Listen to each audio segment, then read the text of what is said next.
All right, so we're going to look at the derivative formula. We have the derivative formula here.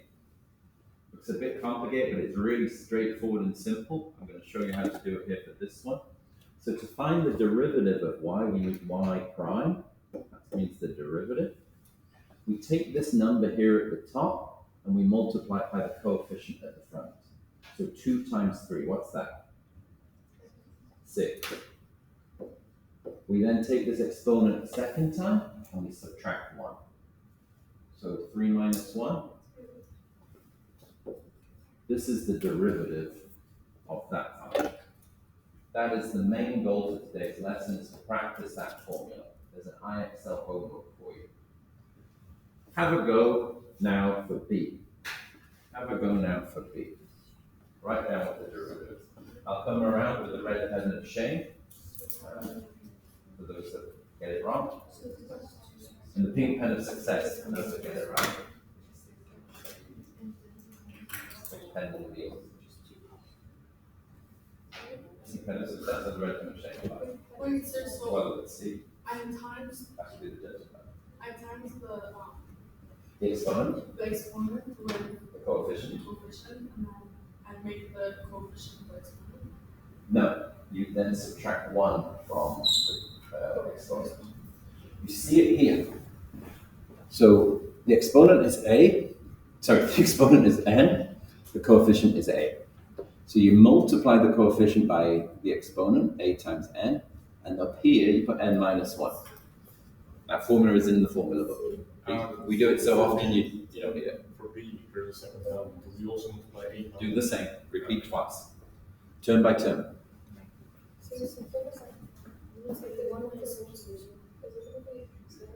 No. Maybe x to the 0, which is 1. 1.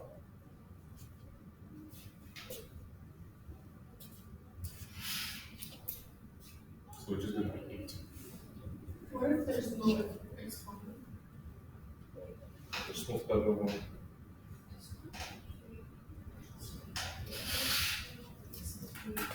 Right. Great. Big pen of success for you. What do you get? What do you get? Pen of success? Yes. Good. Good. Right pen of shame. Makes it easier.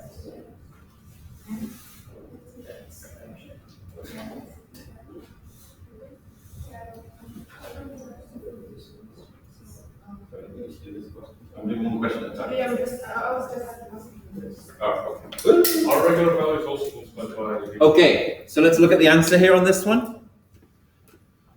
So the derivative y prime is equal to 3 times 5, 15. X to the power of 3 minus 1, 2.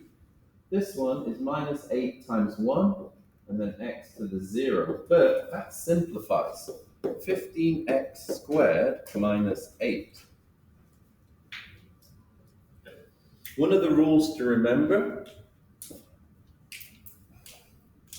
minus 8x, that is a linear term. If you have y is equal to mx plus c, what is the derivative of this function?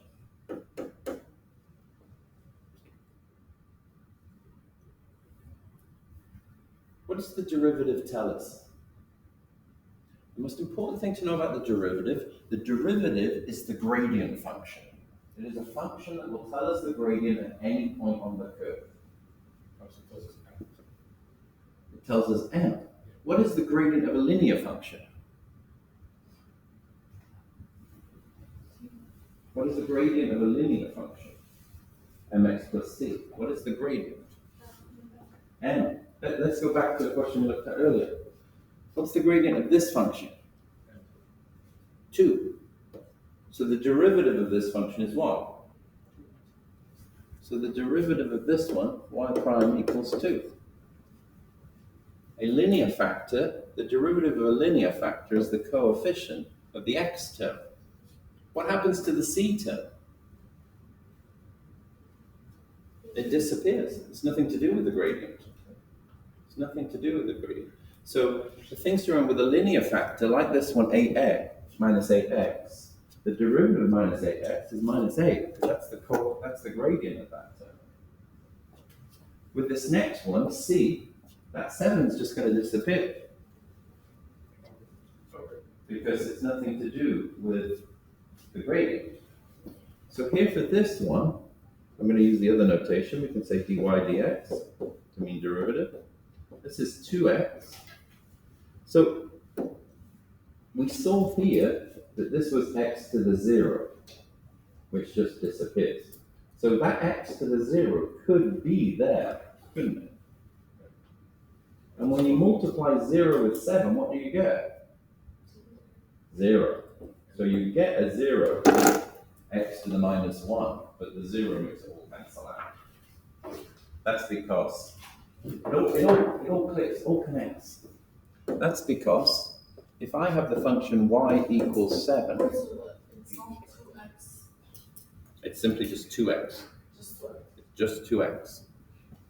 The answer here is just 2x. If I have the function y equals 7, and I find what would be the derivative of this?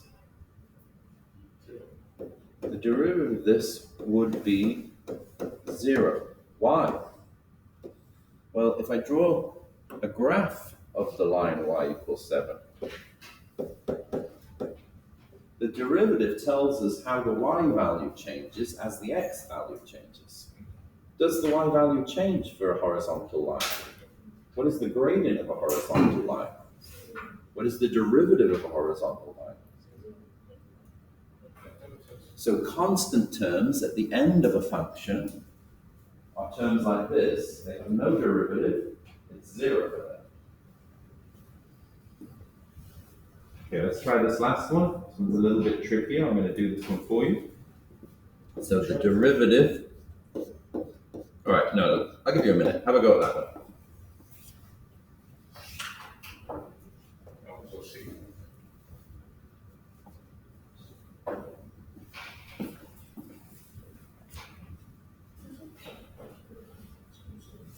Oh, yeah. 3/6/18, that's correct. You can send it out of fraction. Yeah.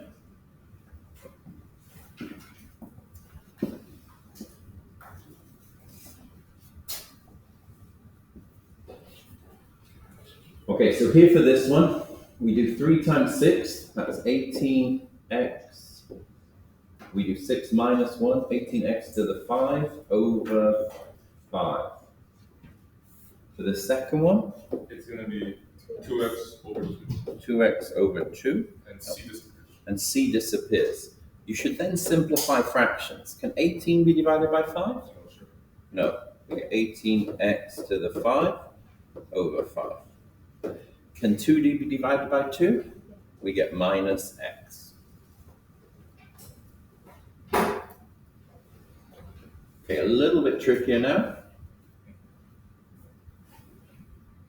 I'll do the first one for you, and then you can have a go at the next two. So we don't do many derivative formulas. Derivatives have hundreds of formulas, and it gets really complicated. We only do a real introduction to the derivative on this course, but we do reciprocal functions like this one. We do reciprocal functions. Sometimes we do root functions as well. But typically we do reciprocal functions. So this is the other one that we have to learn. What we want to do for this one is rewrite this one in index notation. So if I write this using exponent form, this can be rewritten like that, can it not? Using the laws of exponents, we can rewrite it like this. And then we just use the normal rule. The derivative, y prime, is equal to minus 2x to the minus 2. We then rewrite it like this. Have a go at the next two for yourself. I'm just going to pause the video for a minute. To this. All right. So this is going to give us x squared minus x to the minus 1. So the derivative, this one, first one will be 2x Minus 1 times minus 1 becomes plus 1, plus x to the minus 2. So that's 2x plus 1 over x squared. This last one, we need to rewrite this as plus 1/4 x to the minus 2, like that. The 4 doesn't move up. 4 is a coefficient. So the derivative, the 3 disappears, it's a constant term. We need minus 2 times 1/4. What are 2/4? 2/4 are a half, and it needs to be negative. So we've got negative a half, x to the minus 3. So this is minus 1 over 2x cubed.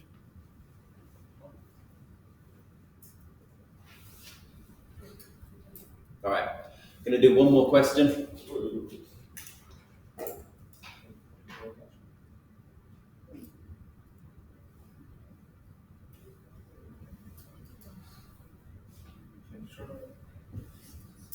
Going to do one more question. I'll do one of these. What do we have to do? Find the derivative, find the gradient at 2, sketch the function and its derivative on the same axes, state whether the function is increasing or decreasing when x equals 2, write down the range of values which the function is increasing.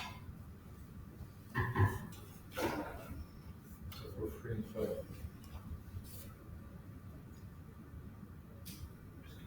All right, let's do question 2.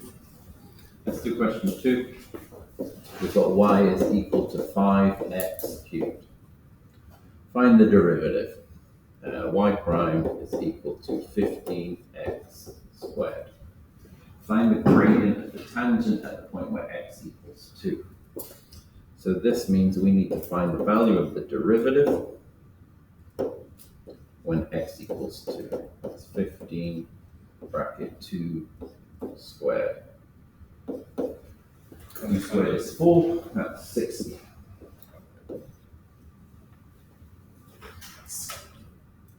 Sketch the function and its derivative on the same axes and say whether the function is increasing or decreasing at the point. So I'll pull up my calculator for this sketching business.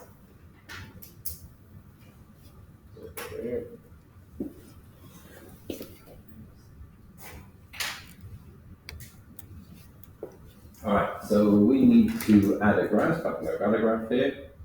Let's go up. We need the function 5x cubed. That's the function. This is how the function looks. We're looking at the graph around here. So I'm just going to reduce my axes. I'll make this minus 2, and I'll make this one 3. Just going to zoom in a little bit.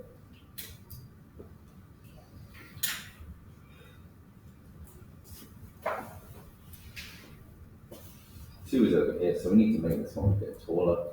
Make this one. So what is it? 2, 8, 5, 8, 40. Okay. So there's the graph. The point that we're interested in, I'll plot that. I press menu, trace graph. We want when x is equal to 2. That's that. This is the point we're interested in.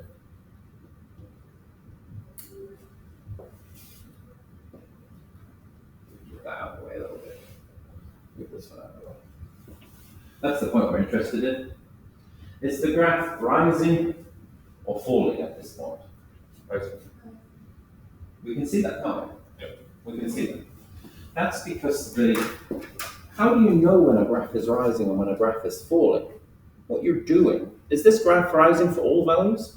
No, it's falling for values below. This graph is rising for all values. Okay. Oh. This graph is rising for all values. There is a point here at x equal to 0 where it's horizontal for an instantaneous moment, but that point is only so infinitesimally small, it has no width. So this graph is monotone rising. It's rising for all x values. So we can see that because what you're doing is in your mind, you're making very small tangent lines along the graph and seeing that the gradient's always positive. It's always leaning upwards. a tangent line for a graph like this one.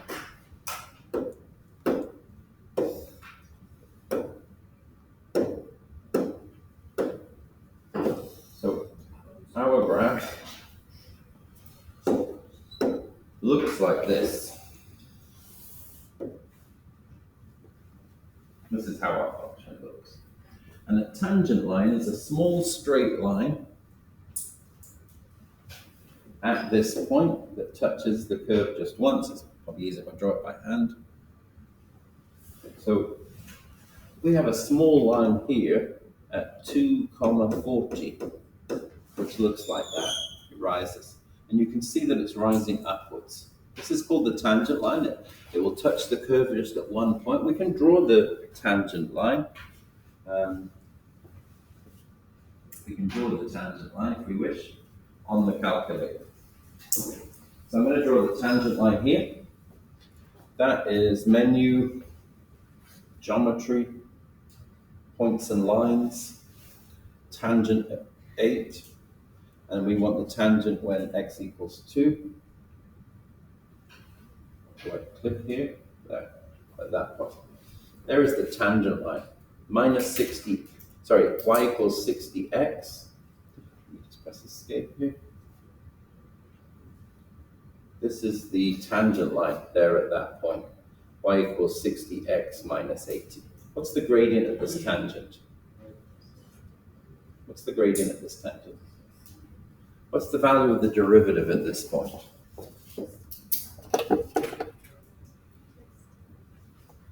This is one of the key things that we're going to start looking at. This is here is the gradient of the function here at this point is 60.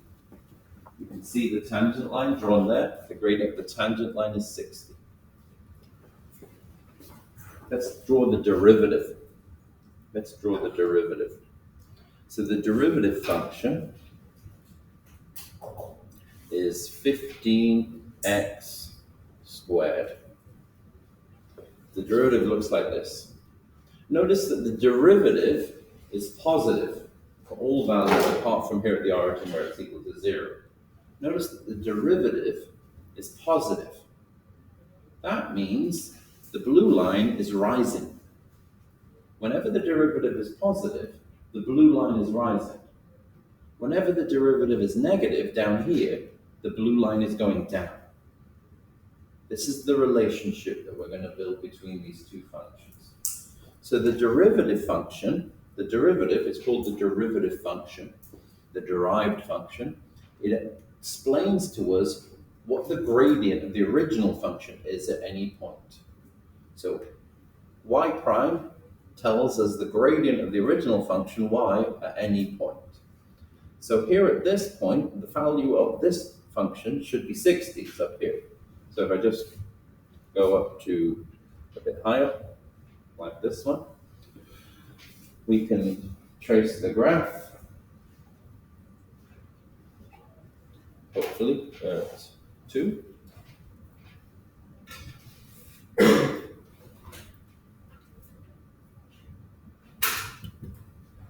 And notice here when